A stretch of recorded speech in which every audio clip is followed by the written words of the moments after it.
ॐ अज्ञानतिमिरन्धस्य ज्ञानाञ्जनशलाकया चक्षुरुन्मिलितं येन तस्मै श्रीगुरवे नमः।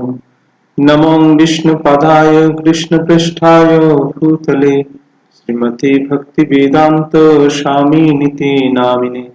नमस्ते सरस्वती देवी गौरवाणी प्रचारिणे निर्विशेष शून्यवादी पाश्चात्य देश तारिणे। जय श्री कृष्ण चैतन्य प्रभु नित्यानंद श्री अद्वैत गदाधर श्रीवासादि गौर भक्त बिंद। हरे कृष्णा कृष्णा कृष्णा हरे हरे, हरे राम राम राम हरे हरे। ओम नमो भगवते वासुदेवाय। ओम नमो भगवते वासुदेवाय। ओम नमो भगवते वासुदेवाय। नारायणं नमस्कृत्य नरं चैव नरोत्तमं देवीं सरस्वतीं व्यासं ततो जयो मुदीरयेत्। नष्टप्रायेषु अभद्रेषु नित्यं भागवत सेवया भगवती उत्तमश्लोके भक्तिर्भवति नैष्ठिकी। হরে কৃষ্ণ। আমরা বেশ কয়েকদিন পর শ্রীমদ্ ভাগবত প্রথম স্কন্ধ একাদশ অধ্যায় ভগবান শ্রীকৃষ্ণের দ্বারকায় প্রবেশ এই শীর্ষক অধ্যায় থেকে পাঠ করছিলাম। 11 থেকে 15 নম্বর শ্লোক অবধি আগের দিন আমরা পাঠ করেছিলাম। আজকে আমরা 16 থেকে পাঠ করব।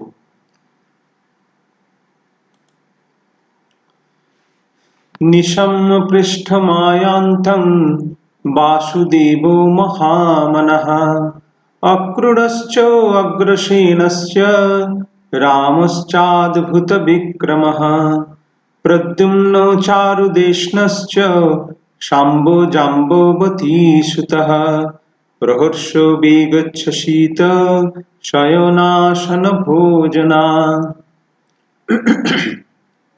অনুবাদ। প্রিয়তম শ্রীকৃষ্ণ দ্বারকাধামে আসছেন শুনে মহাত্মা বসুদেব, অক্রূর, উগ্রসেন, অদ্ভুত বলশালী বলদেব, প্রদ্যুম্ন, চারুদেষ্ণ ও জাম্ববতী নন্দন শাম্ব সকলেই আনন্দের আতিশয্যে উচ্ছ্বসিত হয়ে শয়ন, আসন, ভোজন পরিত্যাগ করেছিলেন। যখন আমাদের প্রিয়জন, অত্যন্ত প্রিয়জন অনেকদিন পরে ফিরে আসেন বাড়িতে, তখন কি হয়? আমরা আনন্দের আতিশয্যে এইরকম হয়ে যাই। তো ভগবান হচ্ছেন এদের কাছে সব থেকে প্রাণাধিক প্রিয়। তো তিনি বহুদিন প্রবাসে থাকার পর তিনি যখন দ্বারকা নগরীতে আসছেন, তখন সকলেই আনন্দে অভিভূত হয়ে গেছেন, উচ্ছ্বসিত। তারা ঘুম, তাদের শয়ন চলে গেছে, আসন ভোজন সব পরিত্যাগ করে দিয়েছে। তাৎপর্য, রাজা সুরসেনের বসুদেব সম্বন্ধে এখানে প্রভুপাদ বলছেন। রাজা সুরসেনের পুত্র, দেবকীর পতি এবং ভগবান শ্রীকৃষ্ণের পিতা। তিনি ছিলেন কুন্তীর ভ্রাতা এবং সুভদ্রার পিতা। সুভদ্রা তার পিস্তুত ভাই অর্জুনকে বিবাহ করেছিলেন এবং এই প্রথা ভারতের কোনো কোনো প্রদেশে এখনো প্রচলিত। উগ্রসেন বসুদেবকে তাঁর মন্ত্রীর পদে নিযুক্ত করেছিলেন এবং পরে বসুদেব উগ্রসেনের ভ্রাতা দেবকের 8 কন্যাকে বিবাহ করেন। উগ্রসেন বসুদেবকে তাঁর মন্ত্রীর পদে নিযুক্ত করেছিলেন এবং পরে বসুদেব উগ্রসেনের ভ্রাতা দেবকের 8 কন্যাকে বিবাহ করেন। উগ্রসেনের ভাই হচ্ছে দেবক, তার 8 কন্যাকে বসুদেব বিবাহ করেছিলেন।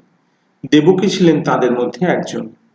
কংস ছিলেন তার শ্যালক এবং বসুদেব স্বেচ্ছায় কংসের বন্দিত্ব স্বীকার করেন এবং দেবকীর গর্ভজাত 8ম পুত্রকে তার হাতে তুলে দেওয়ার প্রতিশ্রুতি দেন। শ্রীকৃষ্ণের ইচ্ছায় এই প্রতিশ্রুতি প্রতিহত হয়েছিল।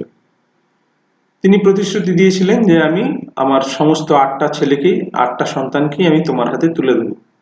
এখন ভগবানের ইচ্ছা নয় যে তিনি কংসের হাতে যাবেন, সেই জন্য তিনি সেই প্ল্যানেতে বাধা দিয়েছিলেন। পাণ্ডবদের মাতুল রূপে বসুদেব পাণ্ডবদের সংস্কার কার্যে সক্রিয়ভাবে অংশগ্রহণ করেছিলেন। তিনি শতশৃঙ্গ পর্বত থেকে কশ্যপ মুনিকে আনিয়ে তাঁর দ্বারা সমস্ত অনুষ্ঠান সম্পাদন করেছিলেন। মহর্ষি কশ্যপ তিনি সমস্ত সম্পাদন করেছিলেন, সমস্ত জাতকর্ম সংস্কার।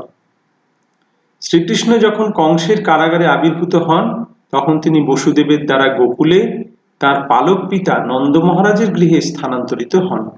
বসুদেবের তিরোভাবের পূর্বে বলদেব সহ শ্রীকৃষ্ণ অপ্রকট হন এবং অর্জুন হচ্ছেন বসুদেবের ভাগিনেয়।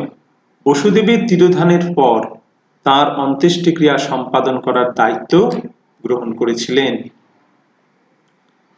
অক্রূর।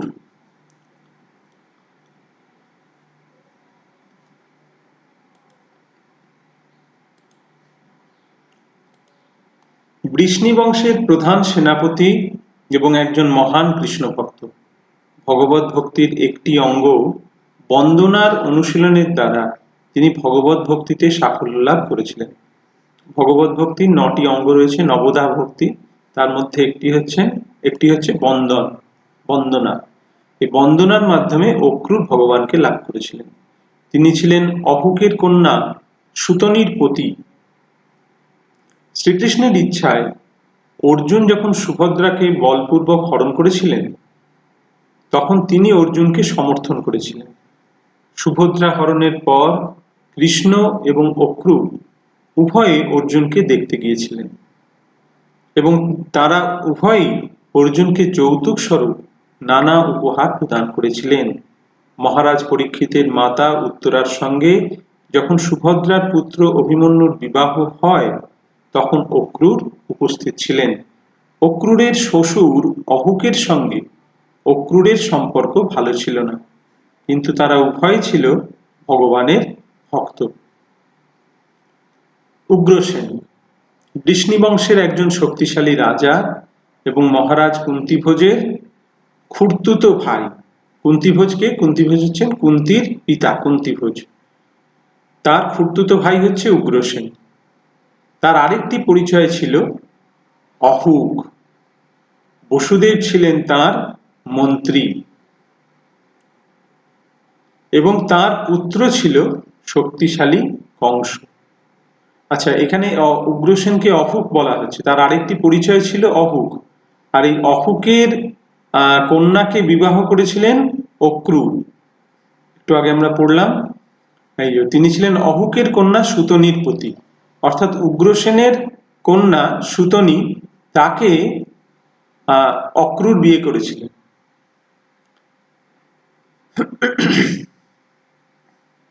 এখন এই উগ্রসেনের সঙ্গে অক্রূরের সম্পর্কটা অতটা ভালো ছিল না, যদিও তারা দুজনেই ছিলেন কৃষ্ণের ভক্ত।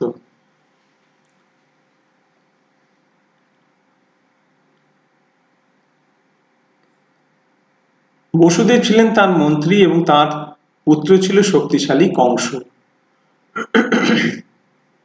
এই উগ্রসেনের ছেলে হচ্ছে কংস। এই কংস তার পিতাকে কারাগারে বন্দী করে মথুরার রাজা হয়েছিল। শ্রীকৃষ্ণ এবং তাঁর ভ্রাতা শ্রী বলরামের কৃপায় কংস নিহত হয় এবং উগ্রসেন সিংহাসনে পুনঃপ্রতিষ্ঠিত হন।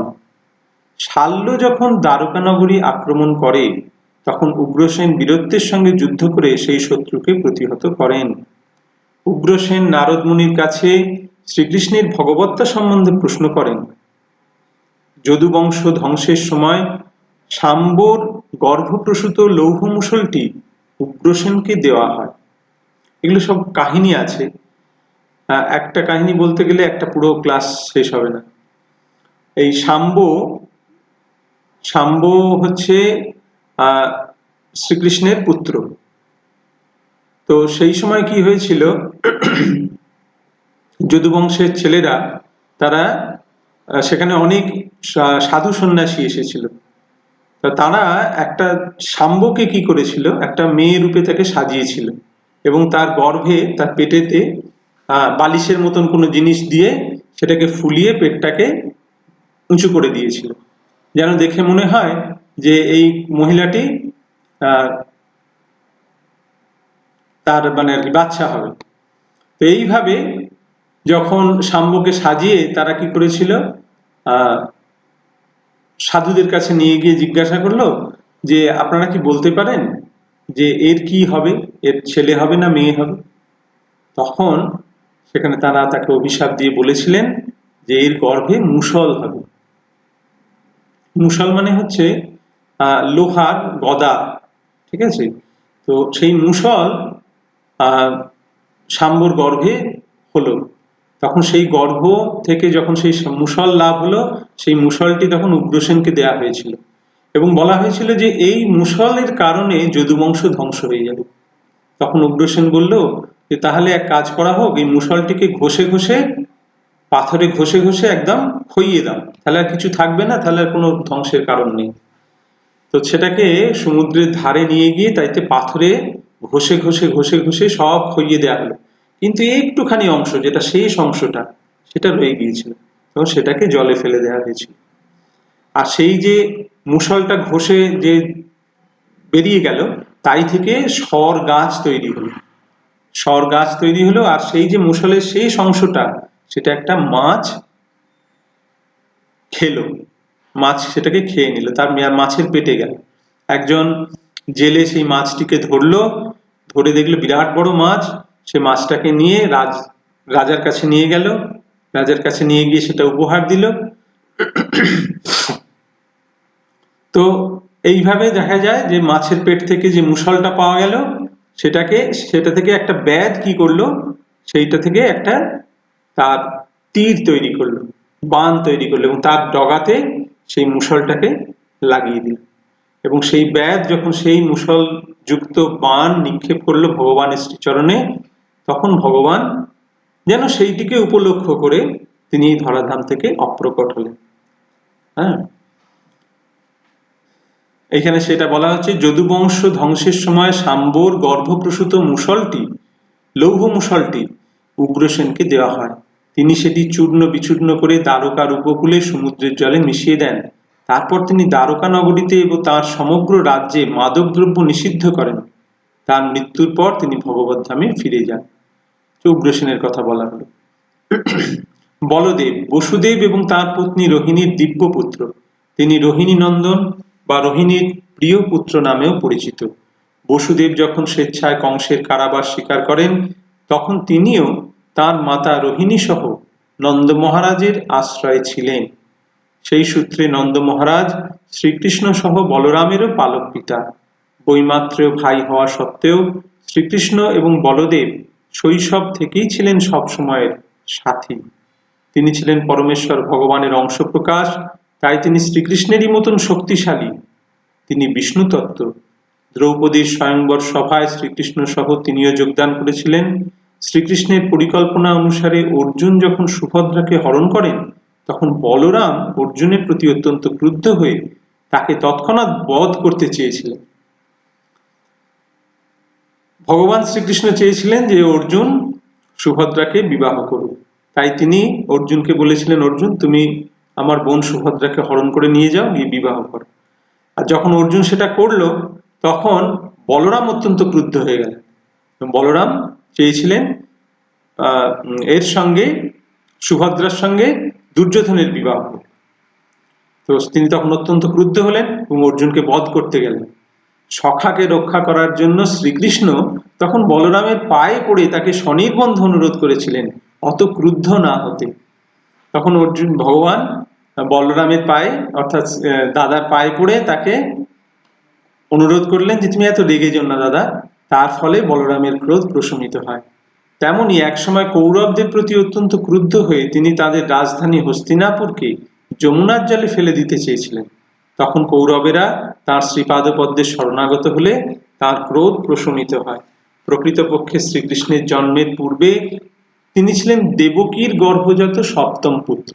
দেবকীর গর্ভের সপ্তম পুত্র ছিল এই বলরাম, কিন্তু তাকে যোগমায়ার দ্বারা তাকে স্থানান্তরিত করে সেখান থেকে রোহিণীর গর্ভে স্থানান্তরিত করা হয়। কিন্তু কংসের ক্রোধ এড়াবার জন্য ভগবানের ইচ্ছায় তিনি রোহিণীর গর্ভে স্থানান্তরিত হয়। তাই তার আরেকটি নাম সংকর্ষণ, সম্যক রূপে যাকে আকর্ষণ, তাকে এক গর্ভ থেকে আকর্ষণ করে আর এক গর্ভে স্থানান্তরিত করা হয়েছিল, সেই জন্য তার নাম হচ্ছে সংকর্ষণ।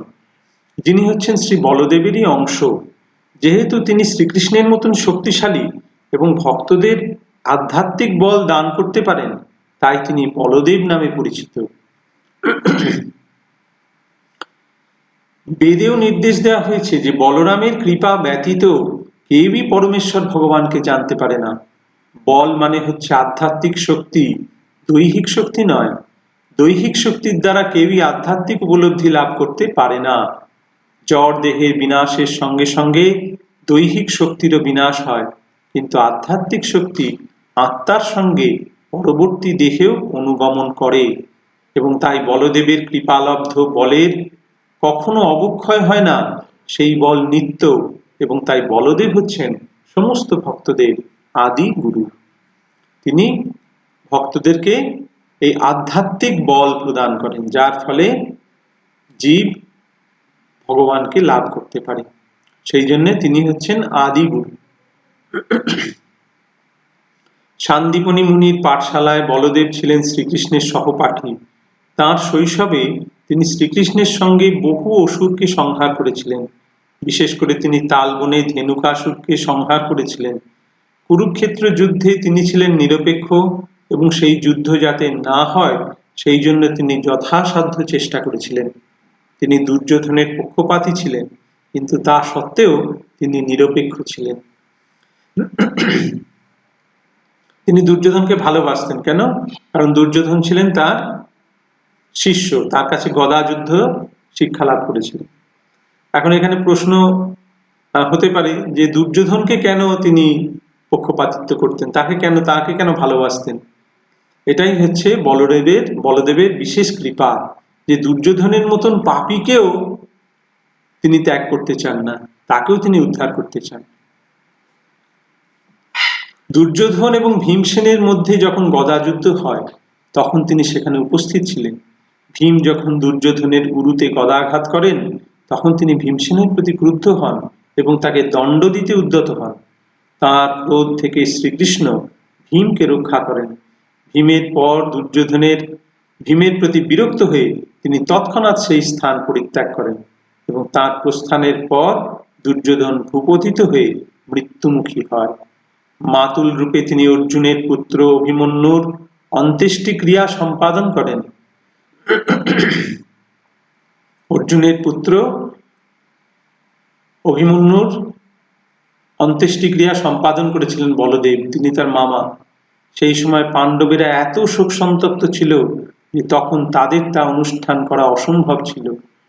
তাঁর লীলার সমাপ্তিকালে তিনি তার মুখ থেকে এক বিশাল শ্বেত সর্প উৎপন্ন করে এই জগৎ থেকে বিদায় নেন, এবং এইভাবে শেষ নাগ দ্বারা বাহিত হন। তিনি যখন অপ্রকট হন, তিনি যখন দেহ ত্যাগ করেন, দেহ ত্যাগ বলবো না, তিনি যখন এই ধরাধাম থেকে অপ্রকট হন তখন তিনি কি লীলা করেছিলেন?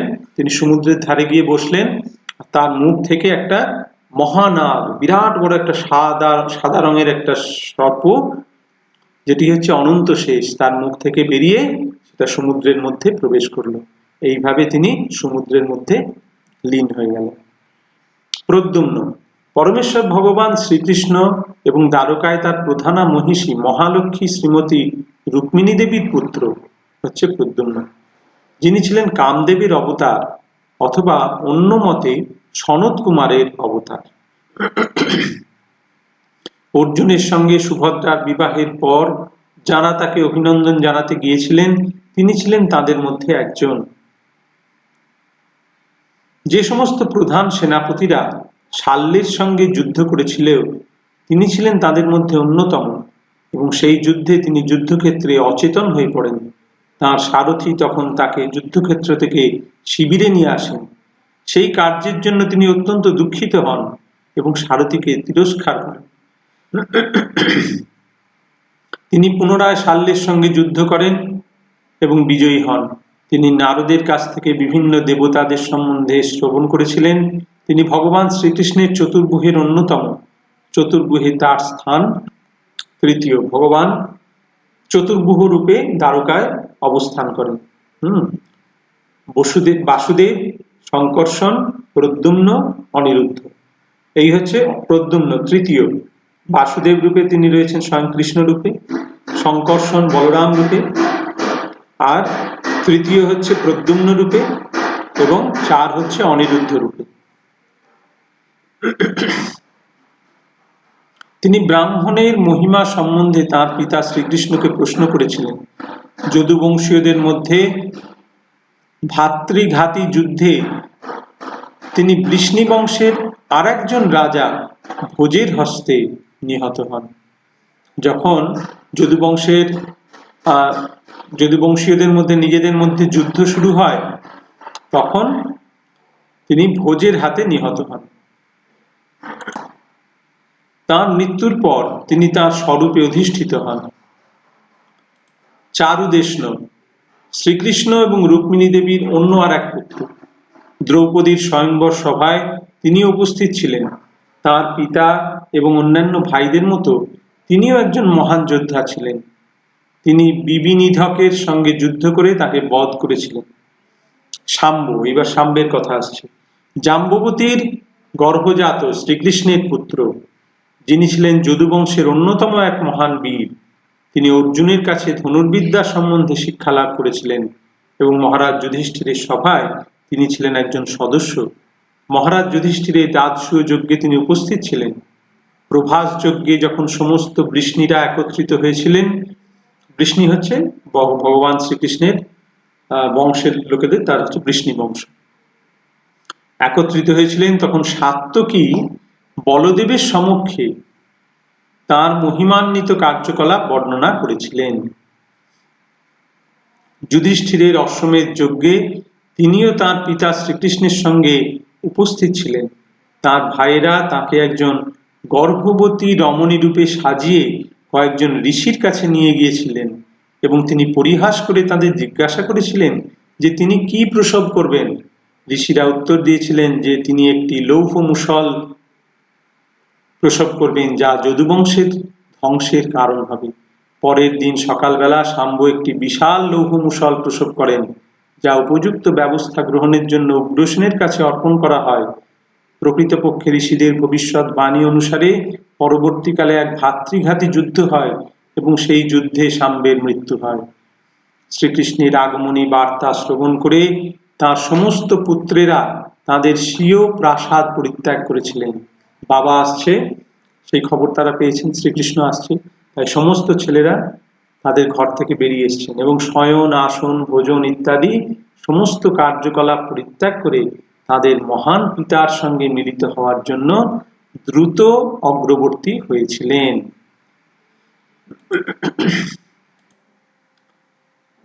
শ্লোক সংখ্যা 18। বারণেন্দ্রং পুরস্কৃত্য ব্রাহ্মণৈঃ সুমঙ্গলৈঃ শঙ্খতুর্য নিনাদেন ব্রহ্মঘোষেণ চাদৃতঃ প্রত্যুজ্জগ্মু রথৈর্হৃষ্টা প্রণয়াগত সাধ্বসা। অনুবাদ: পুষ্পাদি মাঙ্গলিক দ্রব্যসহ ব্রাহ্মণদের সঙ্গে নিয়ে তারা রথে চড়ে দ্রুত বেগে শ্রীকৃষ্ণের সঙ্গে মিলিত হওয়ার জন্য গমন করলেন। তাদের অগ্রে ছিল সৌভাগ্যের প্রতীক স্বরূপ রাজহস্তি। তখন শঙ্খ এবং তুর্য ধ্বনিত হচ্ছিল এবং বৈদিক মন্ত্র উচ্চারিত হচ্ছিল। এইভাবে তারা তাদের প্রণয়পূর্ণ শ্রদ্ধা নিবেদন করেছিল। তাৎপর্য, তারা কিভাবে তাদের বাবার প্রতি প্রণয় নিবেদন করলেন সেটা এখানে বলা হচ্ছে। বৈদিক প্রথায় কোনো মহান ব্যক্তিকে স্বাগত জানাবার বিধি সেই ব্যক্তির প্রতি প্রীতি এবং শ্রদ্ধায় পূর্ণ এক পরিবেশের সৃষ্টি করে। এই স্বাগত জানাবার পরিবেশ, পবিত্র পরিবেশ নির্ভর করে শঙ্খ, পুষ্প, ধূপ, সুসজ্জিত হস্তি এবং বৈদিক স্তোত্র পাঠরত সুযোগ্য ব্রাহ্মণ সহ উপরোক্ত সাজ সরঞ্জামগুলির উপর। স্বাগত জানাবার এই প্রকার অনুষ্ঠান স্বাগতকারী এবং স্বাগত ব্যক্তি উভয়েরই ঐকান্তিকতায় পূর্ণ থাকে। তাদের ঐকান্তিকভাবে তারা তাকে স্বাগত জানাতে চায়, তখন তারা এই সমস্ত মাঙ্গলিক দ্রব্য সামগ্রী দিয়ে তাকে বৈদিক মন্ত্র উচ্চারণ করে ব্রাহ্মণরা তাকে স্বাগত জানান।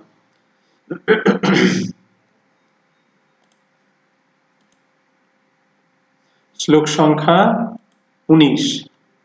বারমুখ্যাশ্চ শতশো জানৈস্তদ্দর্শনোৎসুকা লসৎকুণ্ডলো নির্ভাত কপোলো বদন শ্রিয়ঃ। তখন শত শত বিখ্যাত 12 বনিতাগণ শ্রীকৃষ্ণকে দর্শন করবার জন্য অত্যন্ত উৎসুক হয়ে বিবিধ যানসমূহে আরোহণ করে তাঁর প্রতি ধাবিত হয়েছিল।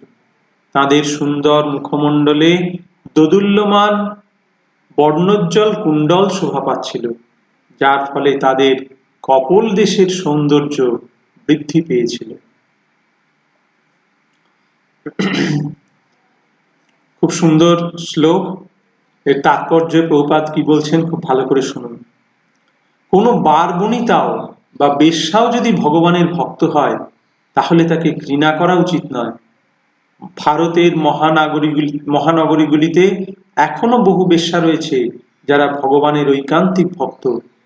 ঘটনাচক্রে কাউকে এমন কোনো বৃত্তি গ্রহণ করতে হতে পারে যা সমাজে সম্মানিত নয়, কিন্তু তা ভগবত ভক্তি সম্পাদনের প্রতিবন্ধক নয়।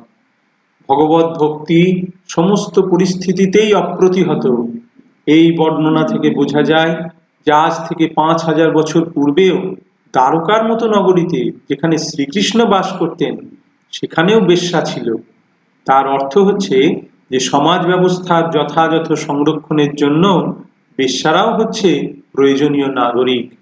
সরকার মদের দোকান খোলে তার অর্থ এই নয় যে সরকার সুরাপান করতে নাগরিকদের অনুপ্রাণিত করে। এর প্রকৃত উদ্দেশ্য হচ্ছে যে এক শ্রেণীর মানুষ মদ্যপান করবেই, সুতরাং তাদের জন্য সুনিয়ন্ত্রিতভাবে মদ সরবরাহ করা সমীচীন। প্রায় দেখা যায় যে মহানগরীগুলিতে মাদকদ্রব্য নিষিদ্ধ করা হলে সেখানে মদের চোরাই চালান শুরু হয়।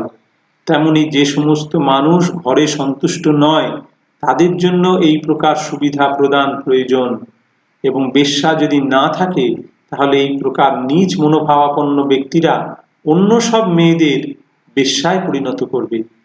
সমাজের পবিত্রতা বজায় রাখার জন্য বাজারে বেশ্যা থাকা অনেক ভালো। সমাজের ভিতর বেশ্যাবৃত্তি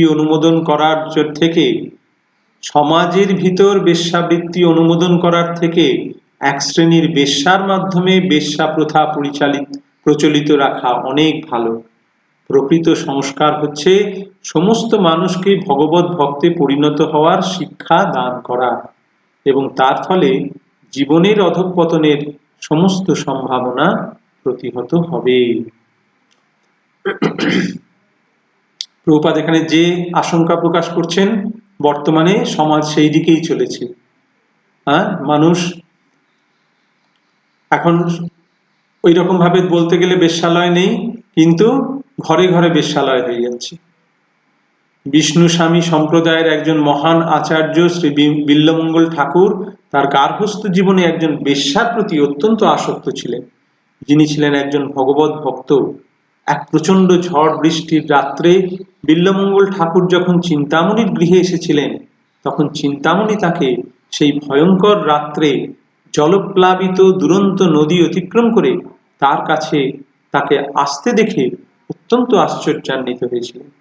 তিনি বিল্লমঙ্গল ঠাকুরকে বলেছিলেন যে তার মতো একজন হাড় মাংসের তৈরি নগণ্য স্ত্রীলোকের প্রতি আকৃষ্ট না হয়ে তিনি যদি ভগবত ভক্তির মাধ্যমে পরমেশ্বর ভগবানের অপ্রাকৃত সৌন্দর্যের প্রতি আকৃষ্ট হতেন তাহলে তার জন্ম সার্থক হতো। সেটি ছিল বিল্লমঙ্গল ঠাকুরের জীবনে এক অত্যন্ত গুরুত্বপূর্ণ ক্ষণ, এবং সেই বেশ্যার উপদেশে তার জীবনের গতি পারমার্থিক উপলব্ধি লাভের পথে মোড় নিয়েছিল। রাত্রিবেলা প্রচন্ড ঝড় বৃষ্টির রাত্রে দুরন্ত নদী পার হয়ে বিল্লমঙ্গল ঠাকুর অপর পারে সেখানে সেই বেশ্যার কাছে গিয়েছিলেন, এবং সে গিয়েছিলেন কিভাবে, একটা মরা মৃতদেহকে জড়িয়ে সেইটাকে ধরে পার হয়েছিলেন নদী। তো যখন সেখানে গেছিলেন তখন সেই বেশ্যা তাকে বললেন যে আমার প্রতি আসক্ত হয়ে তোমার যে আসক্তি, আমার প্রতি তোমার যে আসক্তি, এইরকম আসক্তি যদি তোমার গোবিন্দের প্রতি হতো তাহলে তোমার জীবন সার্থক হতো। সেই কথা শুনে তার জীবন ঘুরে যায়, সম্পূর্ণ মোড় নেয়। পরবর্তীকালে ঠাকুর সেই বেশ্যাকে তার গুরু বলে স্বীকৃতি দিয়েছিলেন। চিন্তামণি, তার নাম ছিল চিন্তামণি, এবং তার রচনার বিভিন্ন স্থানে তিনি প্রকৃত পথ প্রদর্শনকারী রূপে চিন্তামণির উল্লেখ করেছেন। ভগবদ গীতার 9ম অধ্যায়ের 32 নম্বর শ্লোকে ভগবান বলেছেন, নিজ কুলোদ্ভূত চণ্ডাল, নাস্তিক কুলোদ্ভূত ব্যক্তি এবং বেশ্যারাও যদি তার প্রতি অনন্য ভক্তি পরায়ণ হন তাহলে তারা জীবনের পরম সিদ্ধি লাভ করবে, কারণ ভগবত ভক্তির পথে নিজ জন্ম এবং নিজ বৃত্তি কোনো প্রতিবন্ধক নয়। এই পথ যে অনুসরণ করতে চায় তারই জন্য উন্মুক্ত। হ্যাঁ, যেমন আমরা আরেকটা দেখতে পাই, লক্ষ্যহীরা, যে এসেছিল হরিদাস ঠাকুরকে পতন ঘটানোর জন্য, কিন্তু পরিণামে কি হলো, হরিদাস ঠাকুরের সঙ্গ প্রভাবে লক্ষ্যহীরা মহান বৈষ্ণবীতে পরিণত হলো। এখানে বোঝা যায় যে দ্বারকার যে সমস্ত বেশ্যারা ভগবানের সঙ্গে মিলিত হওয়ার জন্য অত্যন্ত উৎসুক ছিলেন তারা সকলেই ছিলেন ভগবানের অনন্য ভক্ত, এবং শ্রীমদ্ ভগবদ গীতার উপরোক্ত বাণী অনুসারে তারা সকলেই ছিলেন মুক্তি পথগামী। তাই সমাজে যে সংস্কারের প্রয়োজন তা হচ্ছে সমস্ত নাগরিকদের ভগবত ভক্তে পরিণত করার এক সুসংবদ্ধ প্রচেষ্টা, যার ফলে স্বর্গের দেবতাদের সমস্ত সদ্গুণগুলির দ্বারা তারা আপনা থেকেই বিভূষিত হবে। ভগবত ভক্তের মধ্যে দেবতাদের সমস্ত গুণ প্রকাশিত হয়। সর্বই গুণস্তত্র সমাসতে সুরা।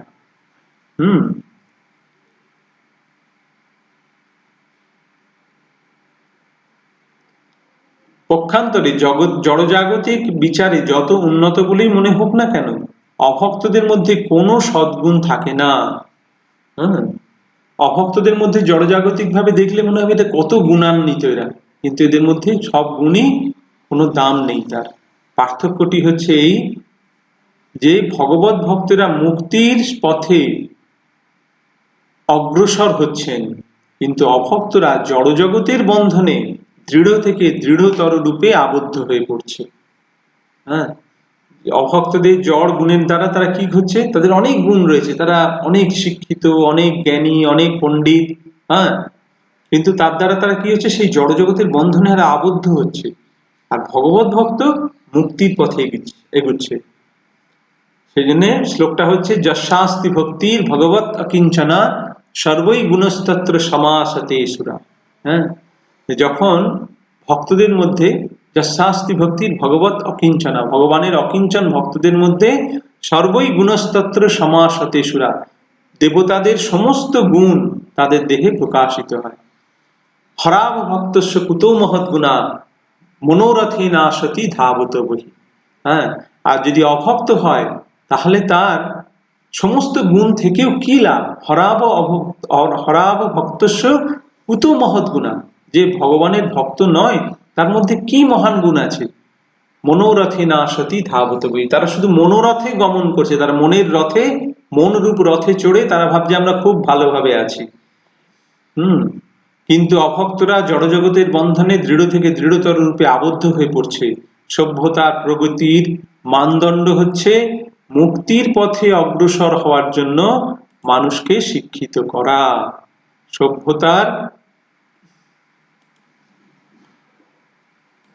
সভ্যতার প্রগতির মানদণ্ড হচ্ছে, কোন সভ্যতা কতটা প্রগতিশীল সেটা কিভাবে বোঝা যায়? মুক্তির পথে অগ্রসর তারা কতটা হতে পারছে। হ্যাঁ, এই মুক্তির পথ হচ্ছে ভগবানের ভক্তির পথ। তো আজ আমরা 16, 17, 18, 19 নম্বর শ্লোক অব্দি পাঠ করলাম। হরে কৃষ্ণ কৃষ্ণ কৃষ্ণ হরে হরে, হরে রাম রাম রাম হরে হরে। গ্রন্থরাজ শ্রীমদ্ ভাগবত কি জয়, সমবেত ভক্তবৃন্দ কি জয়, গৌর প্রেমানন্দে হরি।